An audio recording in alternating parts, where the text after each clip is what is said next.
Hello, beautiful people. My name is Nick, aka the one and only Crisis YT, and today I'm going to be talking about something that hit the newsstands last Tuesday, and that is the Xbox One. If you don't know what the Xbox One is, I don't know how you don't, but if you don't, you want to see more specific features, you want to see what it looks like, and all that stuff, you can do that by heading over to my website, crisis.tv. I'll link some specific articles in the description for you guys to go check out, and you can see all of the coverage we did, and I think you'll come out of that if you read all those articles and be like, wow, I know quite a bit about the Xbox One now. So there you go. Go check those out if you haven't. And yeah, let's go ahead and jump on into this.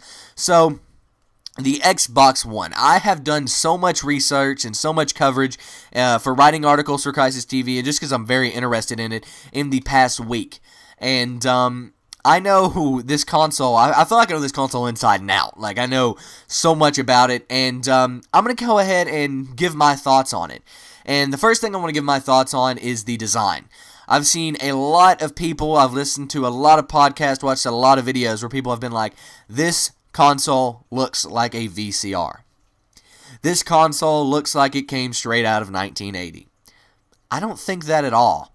I think it has sharp edges. I think it's black and gray. And if you ask me, sharp edges, sleek look, black and gray, I think this is modern design. I think this is where design is going in the next 10 years. I read an article yesterday that was about Apple's new operating system, iOS 7, coming to mobile phones, iPad, iPod, all that stuff. And basically what it's going to be black, white, it's going to be sleek, have sharp edges, and it's going to be, simple. That's what the Xbox One is. It's simple. It's black and gray, which is also a modern, what people would consider a modern design color. And yeah, I like it. I think it's something that will be able to stay in the living room for the next 7 to 10 years, which is how long this console is going to be our main go-to console. I think a lot of people don't realize that either. This has to stand the test of time, and I think this design can and will stand the test of time.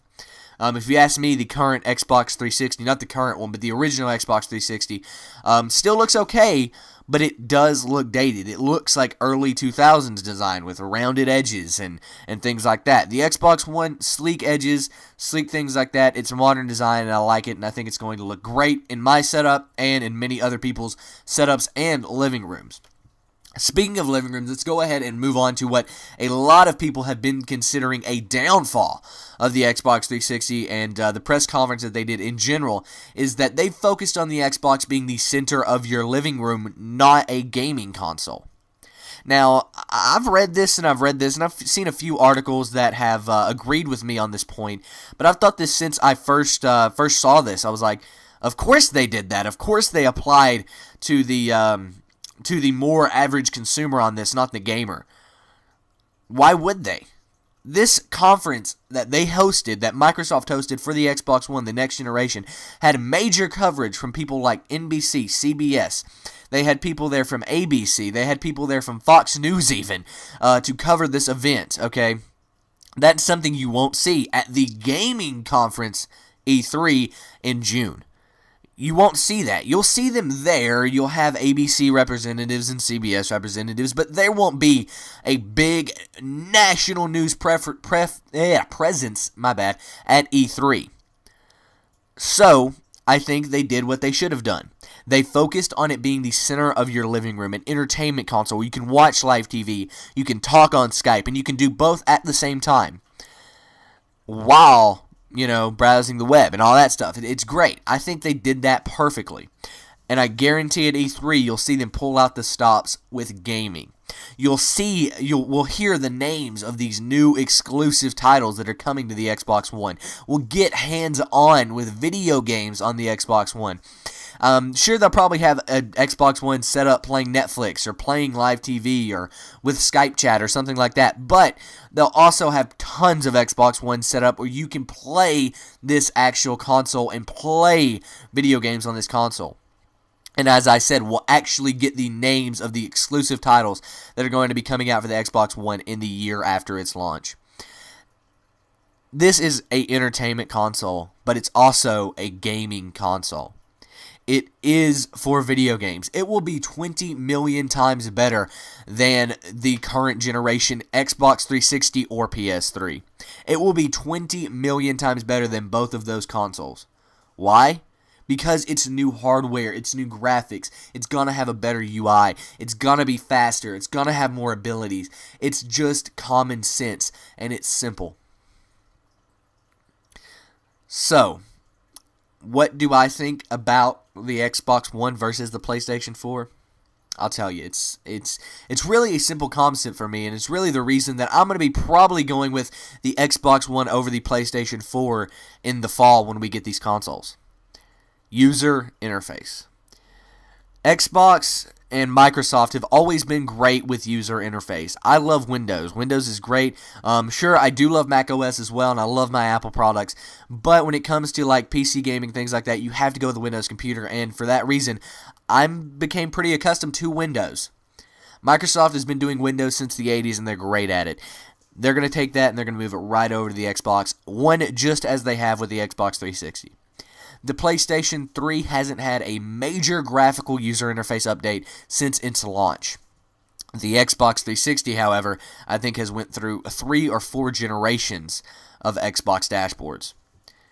That is user interface, and that's also adaptability. That's something that you don't see a lot out of any kind of products these days, is adaptability, and we have seen it with the Xbox, and we will hopefully continue to see it with the Xbox One. The user interface they're launching with on the Xbox One is a lot like what we have currently on the Xbox 360, and I'm okay with that. I like the current Xbox 360 user interface. I like the, tile look. I like the Metro UI that Xbox has. Now, I don't like the Metro UI on Windows 8 because it is a little confusing on a PC, but it works great on tablets, it works great on phones, and it works great on the Xbox 360, so I think it'll work even better on the Xbox One. And so I will most likely be going with the Xbox One this fall because of user interface. I will also be going most likely with the Xbox One because of the controller. The controller for the Xbox One is a lot like the controller for the Xbox 360, and I think that's great. The controller for the Xbox 360 is an amazing controller. It feels good in your hands. It's big enough. It's not small, and I like it because I feel like I'm holding a controller. Unlike the PlayStation 3 controller, which for me is way too small. It doesn't fit in my hands correctly. I have huge hands, and for that reason, the PS3 controller is so small to me. My hands hurt after using the PS3 controller for an extended period of time. Whereas if I use the Xbox controller for an extended period of time, I have absolutely no problems. My hands don't hurt. I'm okay. They fit onto that controller perfectly. That is another reason that I will be going with the Xbox One over the PlayStation 4. Now, that opinion could change. If Xbox comes out and they have terrible launch titles, and they have which don't expect good launch titles, okay? Do you know any amazing title that launched with the Xbox 360 or the PlayStation 4 that just blew us away? I can't think of one. So don't expect some amazing exclusive launch titles. But I will say this. I will say that if Xbox exclusives turn out being not good, if they turn out being terrible, I will go with the PS4 first over the Xbox 360, over the Xbox One. But don't expect it. Don't expect me to change because I really am a Xbox fanboy for the simple reason of user interface and the controller. And also, I like how Microsoft is trying to take my living room. I like how I'm going to be able to watch live TV from my Xbox. I like how I'm going to be able to talk to my friends on Skype, whether they have an Xbox or not, using my Xbox. I think it's going to be great. I also like the Kinect thing. A lot of people are worried about Kinect listening to us. I'm not really worried about that. It's not a big thing for me. I do have some issues with the camera. I hope the camera has some kind of notification as to whether it's on or off. And if it doesn't, that that's not going to be a deal breaker for me, but I'm going to be covering up the camera with a towel or something, and that, problem solved. But nevertheless, guys, I hope you have enjoyed this video. What are your thoughts on the Xbox One?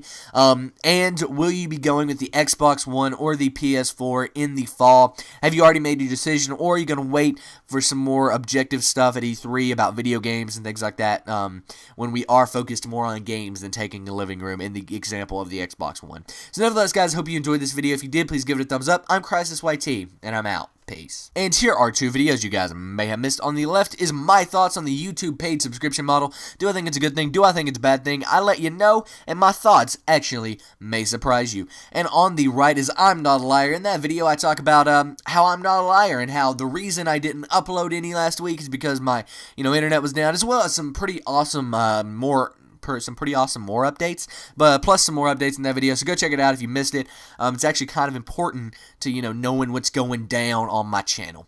Nevertheless, guys, I hope you enjoyed this video. If you're new around here, please click on that subscribe button in the bottom middle of the screen or under the video. I'm CrisisYT, and I'm out. Peace.